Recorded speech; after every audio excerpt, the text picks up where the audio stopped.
more or less malapit na sa plus-minus 10 na nagsasabi na grabe ang sentimento ng kanilang mga constituents sa kanilang mga distrito, all-out support. So, yung iba think twice na kung itutuloy ba nila yung pagsuporta o hindi sila susuporta sa. Ito ang naging pahayag ni Davao City 3rd District Representative Isidro Ungab tungkol sa impeachment complaint laban kay Vice President Sara Duterte na inihain sa mababang kapulungan. Nakabatay ang reklamo sa mga aligasyon ng culpable violation of the Constitution, betrayal of public trust, at iba pang posibleng paglabag na dapat umanong panagutan ng Vice Presidente. Sinabi ni Ungab na hindi pinaniniwalaan ng karamihan ang mga naturang akusasyon. Dagdag pa ni Ungab, makikita ng 32 milyong botante ng bise ang mga politikong nag-akusa laban sa kanya. Sa kabilang banda naman, inilahad ni Ungab na may malalaking partido ang inaasahang aatras sa pagsuporta sa impeachment. Sa huli, sinabi ni Ungab na karamihan sa kanyang mga kasamahan sa Kongreso ay nakokonsensya na umano laban sa ginagawa kay Vice President Sara. Samantala, mas tumitindi ang tensyon sa Kamara matapos diretsahang hamunin ni Manila 3rd District Congressman Joel Chua ang kanyang mga kapwa mambabatas sa gitna ng usapin sa impeachment laban kay Vice President Sara Duterte. Sa gitna ng mga intrigang may kapalit di umanong pabor ang pagsuporta sa impeachment, binitawan ni Chua ang matinding pahayag. Magpapatakot ka ba o gagampanan mo ang constitutional duty mo? Giit ng kongresista, wala itong kinalaman sa politika kundi sa pagsunod sa mandato ng konstitusyon. Sabay diin na hindi dapat pairalin ng takot o personal na interes sa ganitong usapin. Tila kabaliktaran naman ang naging aksyon ni Chua dahil halatang ito ang takot na takot kay Vice President Sara Duterte. Oras na malampasan ito ng pangalawang Pangulo at kalaunan ay maging presidente ng bansa at paniguradong magbabayad lahat ang mga buwayang politiko. Ikinuwento ni Vice President Sara Duterte yung timeline of events kung paano po nabuo yung impeachment, no? At nasabi niya na ilang beses siyang dumalo sa mga pagdinig sa Kamara pero pag nandun siya, hindi naman siya tinatanong kaugnay sa issue. Kaya marapat niyang sinagot yung mga issue na yun at naka-timeline pa. Gaano kahalaga kong na may ganyong platform ang Vice President na hindi hostile na ipapaliwanag niya yung kanyang panig on national TV? Well, if you will notice from the start, since simula ng mga quantum, it's really designed to demolish the Vice President. Kita mo yung demolition job, grabe. Grabe yung kanilang media campaign sa mainstream media, sa social media. Hindi pa nga lumalabas yung mga responses, hindi pa lumalabas yung formal reply, yung formal investigation, katakot-takot na accusations doon sa iba-ibang hearings sa Committee on Appropriations, pagdating sa Quadcom. Ang dami ng accusations doon, no? So, and these are mere accusations, insinuations, innuendos.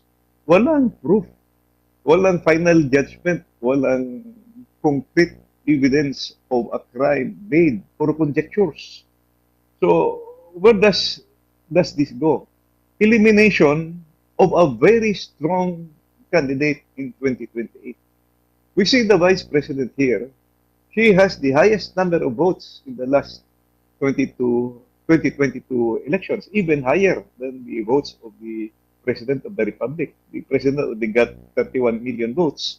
The Vice President Sara got 32 million votes. So makita natin yung credibility niya, yung mandate niya sa taong bayan, mas mataas. At saka, hindi lang yan, nakikita natin yung kanyang trust and approval ratings na pinakamataas siya, trust and approval ratings sa lahat ng public officials.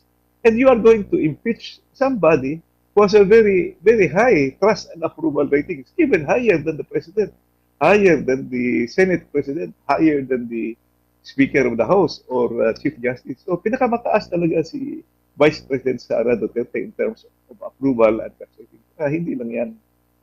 Lahat ng surveys na lumalabas para 2028, even though this early, lumalabas na siya ang frontrunner, siya ang top-notcher. Kaya makikita mo talaga na demolition job itong ginagawa. Wala silang pwedeng mailabas na kalaban na malakas for 2028. So, demolish na. So, they try to remove her by impeachment. Kasi ang plano talaga, makikita mo na gusto nila i-disqualify siya para hindi na siya eligible to run for public office, particularly in 2028. But sa tingin ko, MJ, kahit saan ka pupunta ngayon, yung taong bayan is very much aware. Thank you very much for SMNI. Maraming salamat sa mga social media activists natin, yung mga vloggers na lumalabas palagi at sinasabi yung totoo, no? Nakikita natin yung taong bayan nagsasalita na talaga ngayon, nakikita nila yung ano yung nangyayari, nakikita nila yung ginagawa kahit hindi pinipick up ng bayaran media, nakikita natin pinapasa-pasa na yung mga pinapasa na yung mga important na mga video, important news items, news articles. So makita natin na aware ang taong bayan sa mga nangyayari. Saka hindi lang yan, makikita natin sa mga news items, news articles sa Facebook, sa YouTube, sa social media, TikTok, yung mga likes. Makita mo yung likes saka yung ano ba yun, yung laughing pinagtatawanan yung mga press release, yung press releases, no? Kikita natin yung kung ano na yung totoong sentimento ng taong bayan. Opo. Kong, binanggit po ninyo ang katagang totoong sentimiento. Ano ba talaga totoong sentimiento sa House of Representatives? Incumbent member po kayo ng 28th Congress. Ang inyo pong mga assessment ngayon, malamang, ganun din po siguro ang tingin ng mga nasa HREP. Pero ano ba what's the real score, sir, inside?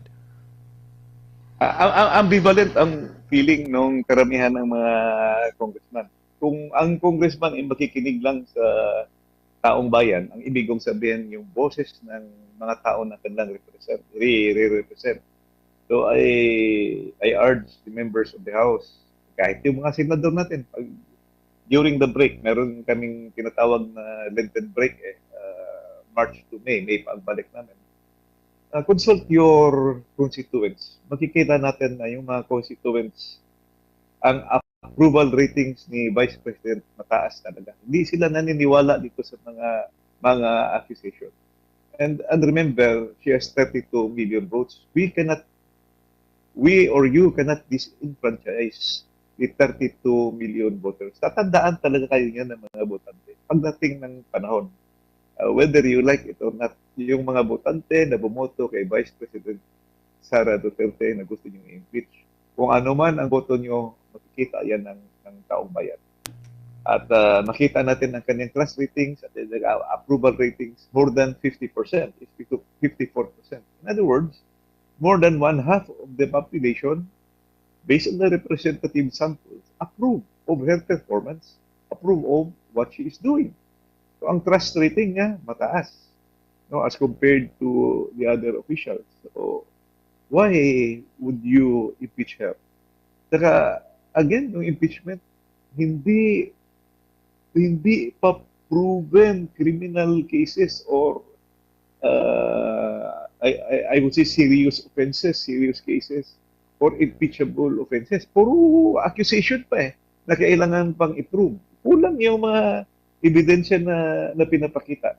So I believe yung mga tao is closely watching what's happening. So darating ang araw, meron pa ring verdict yan pagdating sa kabutuhan ngayon.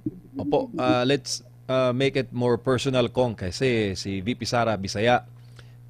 Visayan-speaking people are found in Visayas and Mindanao.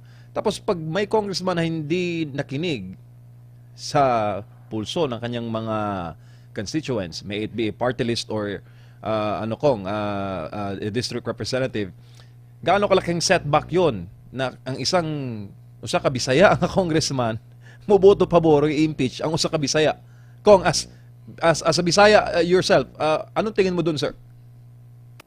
Actually, marami na akong naririnig, no? Hindi lang 2, 3 or 4. I think more or less malapit na sa plus minus 10 na nagsasabi na grabe ang sentimento ng kanilang mga constituents sa kanilang mga distrito, all out support. So yung iba thinking think twice na kung itutuloy ba nila yung pagsuporta o hindi sila susuporta sa impeachment. But I heard this kasi nasa session hall ako at saka nung Lunes pumunta ako sa Dodge. So, nagpagkwentuhan ako sa mga congressman. Malakas yung kwento na yung NPC, Nationalist People's Coalition, nag-meeting daw last week, parang Thursday. At napag-usapan nila, majority daw ayaw na sumuporta doon sa impeachment. Ganon din narinig natin nung presko nung NUP, no? And I hear there's another party na gusto na rin pumatras. So, it could be possible na pagbalik namin, mahihirapan silang kunin yung 106 votes. Let us say, kung i-pressure talaga ng admin, maglabas na naman sila ng incentives, maglabas sila ng benefits, kukumbinsin nila yung mga congressman na bumoto, lalo na yung may mga kaso. So I think baka makakuha pa sila, but they will not get the same votes as last year na umabot sila ng 200 votes. Ay marami na ngayon ang nagigising. So I believe the voice of the people will be heard, especially during these times. This is a very, very important, crucial moments in the history of the Philippines. Ngayon pa na mayroong krisis sa Middle East. Ngayon pa na mas kailangan natin yung unity ng ating bayan to face the problems, to solve the problems. Hindi pwede magwatak-watak. At saka yung pinakamataas pa ng approval ratings, yun pa ang i-impeach. That's not good for our democracy. So para sa akin, very unproductive itong ginagawa ngayon na impeachment para kay Vice President Sara Duterte. Sir, sinabi po ninyo crucial times ang ngayon, no? Ang mga panahon ngayon. Crucial times na lumipat ng bakod, Kong? What I mean in crucial times in terms of the economic stability of the world and of our country. Kasi sa nangyayari ngayon diyan sa Middle East, 20% ng oil dumadaan diyan sa Strait of Hormuz. Sarado na, close yung Strait of Hormuz. We do not know how long the United States and Israel is bent on pursuing the war in Iran. At saka parang ganun na rin yung Iran. I just hope that the more developed countries will prevail kasi habang tatagal yan,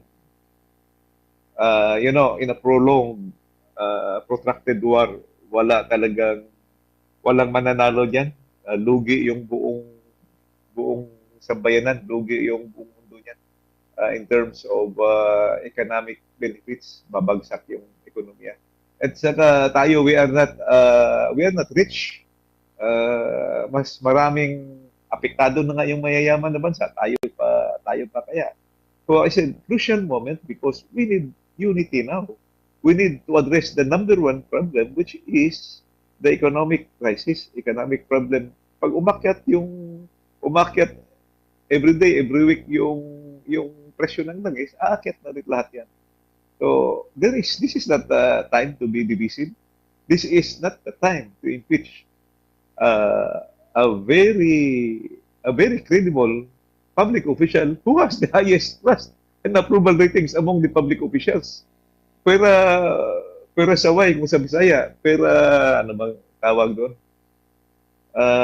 It is not that I am criticizing so much, but ang baba ng credibility ng mga tao nito compared to the credibility of the Vice President. Opo, mukhang ang hinahanap nyong kataga kong puwera gaba. Pwede. In Bisaya. Mao.